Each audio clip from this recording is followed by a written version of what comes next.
तस्वीरें अपने दर्शकों को पहले दिखा देते हैं किस तरीके से ईडी में इस वक्त सख्त सुरक्षा बल की तैनाती की गई है। आज अरविंद केजरीवाल पेश होंगे या नहीं, ये बड़ा सवालिया निशान अभी भी बना हुआ है। और इस पेशी से पहले किस तरीके से पोस्टर वॉर छिड़ गया है, ये भी बेहद दिलचस्प है। पंकज मेरे सहयोगी जुड़े हुए हैं तमाम जानकारी के साथ।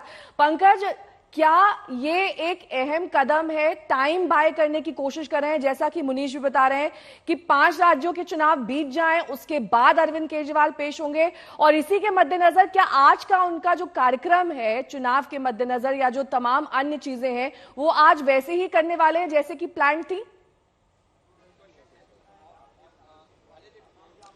देखिए, पहले भी ऐसा हुआ था सीबीआई के संबंध में, और बिल्कुल मुनीश जो बात कह रहे हैं वो बहुत ही स्पष्ट है और अच्छे संकेत वो इस खबर के से निकाल रहे हैं कि अरविंद केजरीवाल अपनी व्यवस्था का हवाला दे सकते हैं। दूसरी अहम बात जो मुनीश बता रहे थे कि कानूनी दरवाजा अरविंद केजरीवाल खटखटा सकते हैं, और वो इसलिए भी स्पष्ट हो पा रही है क्योंकि कल से हम लगातार देख रहे हैं, जब भी हमने मुख्यमंत्री दफ्तर में संपर्क किया है या आम आदमी पार्टी के नेताओं प्रवक्ताओं से बात की है, वकीलों के संपर्क में है अरविंद केजरीवाल। जब से ये समन उन्हें मिला है, लगातार वकीलों के साथ अरविंद केजरीवाल और उनकी लीगल टीम चर्चा कर रही है। तो ऐसा बिल्कुल आशंका जताई जा सकती है कि वो कोर्ट का दरवाजा भी खटखटाए। लेकिन इस बीच हम ये भी देख पा रहे हैं कि यहाँ पे जो सुरक्षा बल तैनात किया गया है, आप तस्वीरों में देखिए, यहाँ पर न सिर्फ दिल्ली पुलिस तैनात है बल्कि फोर्स भी तैनात की गई है। और अरविंद केजरीवाल के घर के बाहर आप ये इस वक्त तस्वीर देख रहे हैं, जिस तरह से ईडी दफ्तर के बाहर इंतजाम किया गया है, वही हालात हमें यहाँ पर देखने के लिए मिल रहे हैं, नेहा। और ये जो मेन गेट आप देख रहे हैं काले रंग का,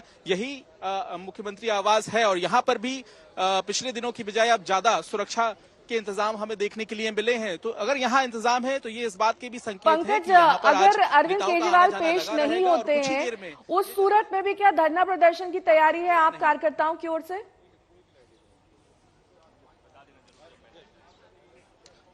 बिल्कुल नेहा, ये अहम सवाल है। अभी तक जो तस्वीर हमें देखने के लिए मिली है और जो जानकारी हमें मिली है, ये बिल्कुल साफ हो गया है कि किसी तरह का कोई प्रदर्शन तो नहीं होने वाला है। अगर प्रदर्शन होता तो आम आदमी पार्टी दफ्तर से हमें जानकारी मिल जाती, वहां पर अभी तक कार्यकर्ता जुटने लगते।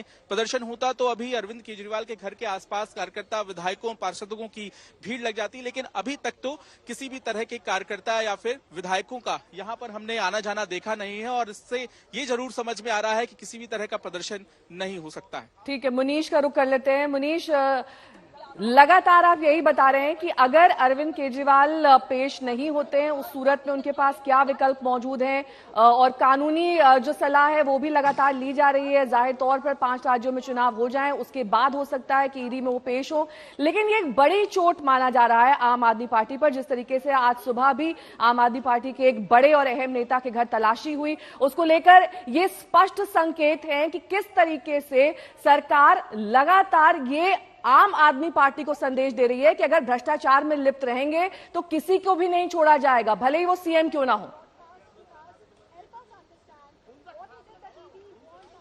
जी बिल्कुल, और संदेश बिल्कुल साफ है। अगर मैं बात करूं आपको आम आदमी पार्टी की, तो देखिए उनके 3 नेता इस वक्त, बड़े 3 नेता गिरफ्तार हैं। मनीष सिसोदिया, संजय सिंह और उसके अलावा विजय नायर। आम आदमी पार्टी से तीनों के ताल्लुकात, एक डिप्टी चीफ मिनिस्टर रह चुके थे और दूसरे आम आदमी पार्टी में सांसद हैं संजय सिंह। ये 3 लोग गिरफ्तार। इसके पहले आप देखिए सत्येंद्र जैन की गिरफ्तारी हुई थी। अरविंद केजरीवाल के ऊपर शिकंजा कसा जा रहा है, उनको पूछताछ के लिए बुलाया गया। इसके अलावा जो मेरी जानकारी है, लगभग 3 और बड़े नेता हैं आम आदमी पार्टी के जो कि शराब घोटाले मामले में जांच के घेरे में, यानी कि उनको भी कभी भी बुलाया जा सकता है। 2-3 और बड़े नेता हैं जिनसे कि ईडी ने पहले ही बयानबाजी दर्ज की है। उसके अलावा कुछ और मामले हैं, चाहे वो नया कस्टम का मामला बोल लीजिए या फिर अरविंद केजरीवाल के घर का मामला बोल लीजिए। उन मामलों को लेकर भी आम आदमी पार्टी के जो बड़े नेता हैं, जो स्ट्रेटजिस्ट बोले जाते हैं आम आदमी पार्टी में, उनके ऊपर ईडी की कार्रवाई चल रही है, सीबीआई की कार्रवाई चल रही है। लगभग 1 दर्जन, कुल मिलाकर हम बोल सकते हैं कि 1 दर्जन ऐसे आम आदमी पार्टी के नेता हैं जो कि जांच के घेरे में हैं। तो शिकंजा तो पूरी तरह से कस रहा है, और शिकंजा सिर्फ इसके लिए नहीं है कि किसी के ऊपर आरोप लगे हैं।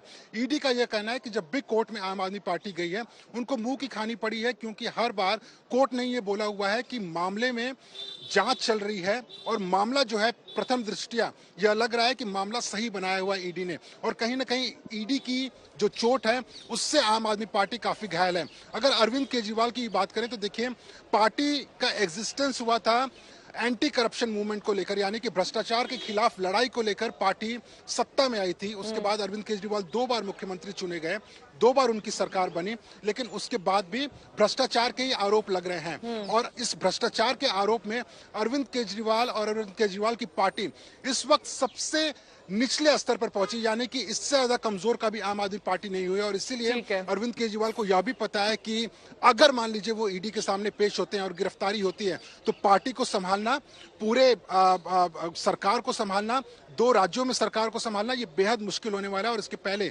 सारी रणनीति, सारी जो लड़ाई है वो लड़नी पड़ेगी। इस बीच रस्साकशी जारी है आम आदमी पार्टी और बीजेपी में। गोपाल राय और रमेश बुदेड़ी क्या कुछ कह रहे हैं, सुनिए। अरविंद केजरीवाल से शुरू करने का इन्होंने पहल की है, वो यही नहीं रुकने वाला है। उन्होंने चारों तरफ जो है चक्रव्यूह अपने बिछाने शुरू कर दी है। वो ये सिलसिला दिल्ली से शुरू होकर के हेमंत सोरेन पे जाने वाला है, ममता बनर्जी पे जाने वाला है, ये स्टालिन पे भी जाने वाला है, विजयन पे भी जाने वाला है। वो करते करते पूरे देश के अंदर जो भी अपोजिशन है उन सबको गिरफ्तार करना चाहते हैं। रही बात दिल्ली के अंदर, तो हर विपरीत परिस्थिति में आम आदमी पार्टी ने जो है अपने काम को आगे बढ़ाया है और जो भी चुनौती आएगी उसका हम मजबूती से मुकाबला करेंगे। 338 करोड़ रुपए का घोटाला हुआ है, तो निश्चित रूप से केजरीवाल के ही संरक्षण में हुआ है। को एक्यूज जो भी है शराब घोटाले के, उन्होंने केजरीवाल साहब का नाम भी कोट किया है जो को एक्यूज है। तो देश के लोगों को चाहिए कि ऐसे लोगों की कार्रवाई हो, या ये लोग विक्टिम कार्ड खेलते हैं तो विक्टिम कार्ड के साथ इनके साथ सिंपैथी होनी चाहिए। तो देश की राजनीति में जो भ्रष्टाचार व्याप्त है, पाकिस्तान क्यों बर्बाद है? पाकिस्तान भ्रष्टाचार के कारण बर्बाद है, रोते हैं वहां के लोग। भारत भी उसी बर्बादी के कगार पर जा रहा था, लेकिन पिछले 10 साल में प्रधानमंत्री जी ने रोक लगाई है और भ्रष्टाचारियों को अंदर जाना पड़ेगा, उनके खिलाफ कार्रवाई होनी चाहिए। सुप्रीम कोर्ट ने यह भी टिप्पणी की कि राजनीतिक पार्टी के खाते में अगर पैसा गया तो उस राजनीतिक पार्टी के खिलाफ कार्रवाई क्यों नहीं होनी चाहिए? तो आम आदमी पार्टी के खाते में पैसा ही जमा हुआ है, तो आम आदमी पार्टी के संयोजक केजरीवाल हैं। और इस पूरे मामले पर सौरभ भारद्वाज इस वक्त बोल रहे हैं, सीधे आपको वहीं ले चलेंगे। कि सरकार हर कोशिश कर रही है। राजकुमार आनंद आम आदमी पार्टी के मिनिस्टर हैं, दिल्ली के मिनिस्टर हैं, उनके घर ईडी की रेड सुबह चल रही है और 9 अन्य जगहों पर भी चल रही है। देखिए, राजकुमार आनंद जी का दोष ये है कि वो आम आदमी पार्टी के विधायक हैं, पहली बार चुने गए विधायक हैं और आम आदमी पार्टी के मंत्री हैं। अंग्रेज़ों के ज़माने में भी अगर किसी के घर पे आपको सर्च करनी होती थी तो कोर्ट से सर्च वारंट की ज़रूरत पड़ती थी, क्योंकि अंग्रेज़ भी ये मानते थे कि किसी पुलिस या किसी एजेंसी को अगर आपने हक दे दिया कि वो किसी के भी घर में घुस के जांच कर ले, तो फिर तो दहशत का माहौल होगा हर जगह, इसलिए कोर्ट्स सर्च वारंट देते थे। मगर आज ईडी को किसी कोर्ट के वारंट की जरूरत नहीं है। ईडी के अफसर खुद तय करते हैं कि उनको आज किसके घर पे छापा मारना। और खास बात यह है, छापा सिर्फ अपोजिशन पार्टी के यहाँ ही मारा जाता है। अब तक ज्यादातर राज्यों के अंदर भारतीय जनता पार्टी की सरकार है, इनके मुख्यमंत्री हैं, कितने मंत्री और मुख्यमंत्रियों के आज तक छापा पड़ा है भारतीय जनता पार्टी के? भारतीय जनता पार्टी बताए। ईडी स्वायत्त है, कानून अपना काम कर रहा है। ये गाना गाने से कानून की बात नहीं होती है। आप बताइए, ज्यादातर राज्यों में आपकी सरकारें हैं, कैग की रिपोर्ट आपके खिलाफ आती है, आपके ऊपर इंटरनेशनल अखबारों के अंदर हजारों करोड़ के लेन देन के जो है आरोप लगते हैं, ईडी क्यों नहीं जाती है जांच करने? सिर्फ और सिर्फ एक पार्टी को कुचलने की कवायद है और जो है एजेंसीज का दुरुपयोग है। और इतना दुरुपयोग मुझे नहीं लगता कि अंग्रेजों ने भी कभी किया होगा जितना दुरुपयोग केंद्र सरकार कर रही है। इनकम टैक्स डिपार्टमेंट में 10 ठिकानों पे छापेमारी चल रही है, जिसमें एक कांग्रेस के नेता भी शामिल हैं। इनकम टैक्स डिपार्टमेंट हो, ईडी हो, सीबीआई हो, एनआईए हो, ये सारे के सारे डिपार्टमेंट जो हैं सिर्फ और सिर्फ अपोजिशन लीडर्स की धरपकड़ के लिए लगे हुए हैं। और मकसद सिर्फ ये है 2024 से पहले जितने भी बड़े लीडर्स हैं जो भारतीय जनता पार्टी को तकलीफ दे सकते हैं, उनको किसी तरीके से गिरफ्तार कर लो, जेल में बंद कर दो। जब जेल में ही बंद हो जाएगी सारी अपोजिशन, तो चुनाव कौन लड़ेगा?